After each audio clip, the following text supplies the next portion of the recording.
G'alati yoki normal holat. Oilada. Telefonga bir-birimizga qarshi parol qo'yish. G'alatimi yoki normal? G'alati. Nega g'alati? Er-xotin bir-birini parolini bilish kerak. Nima qilasan meni parolimni?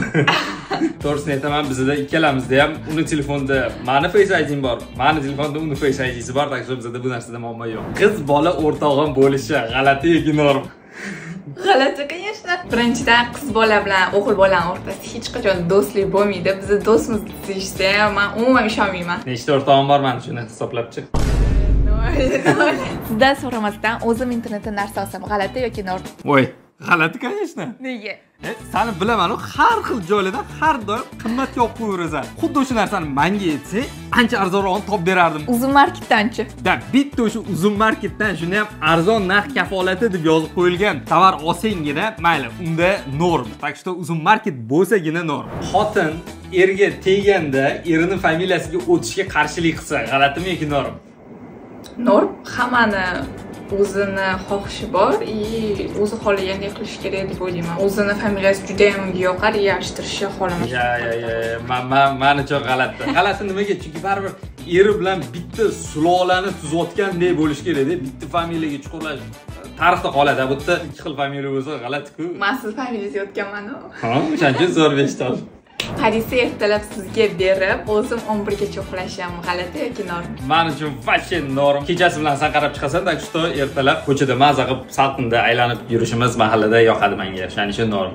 Turmush o'rtoq umuman rashk qilmasligi g'alati yoki norm?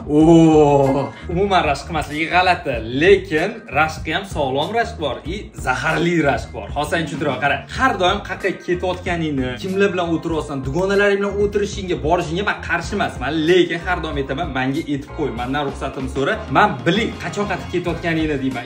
Kerak bo'lsa o'sha joyga ovora olib kelib qo'yaman. Bu nima uchun qilinadi? Bu birinchi o'rinda seni yaxshi ko'raman va seni xavfsizligingni o'ylashim uchun, bu sen uchun qilayotgan narsa. Так что bu rashq sog'lom rashq deb o'ylayman. Zaharli rashq bor. Unda, misol uchun, Instagram ishlatmaysan. Men kechasi 12 da onlayn eding. Nima unaqa eding? Даже telefonni olib qo'yadigan darajada odamlar bor va bu sog'lom rashq emas, bu zaharli rashq. Nimaga? Chunki bu yoqda senga yaxshi bo'lsin deb qilinmayapti. O'ziga bo'lgan ishonchi kam bo'lganligi uchun, ayoli boshqa chetga yurib ketishiga bo'lgan ishonchsizligi, ayoliga ishonmagani uchun va kitob o'qima, bolalarga qara, ovqat pishir kuydirib qilib yur, mashina qilib yur, ko'chaga chiqma, o'qishga o'qimaysan deb tursa ham, bu yoqda mana seni rivojlanishingga qarshi chiqyapti. Nimaga? Chunki u erkakning o'zi rivojlanmagan, rivojlanishni xohlamaydi va agar ayolim hozir o'qisa, mendan aqlliroq bo'lib, mendan ko'proq pul topib ketib qolsa, menga qaramay qo'yadi, boshqasi bilan ketib qoladi degan o'zini qo'rquvlarini deb sevgini niqob ostiga qo'yib, mana shunaqa psixologik zo'ravonlik qilishadi. Va bu o'zi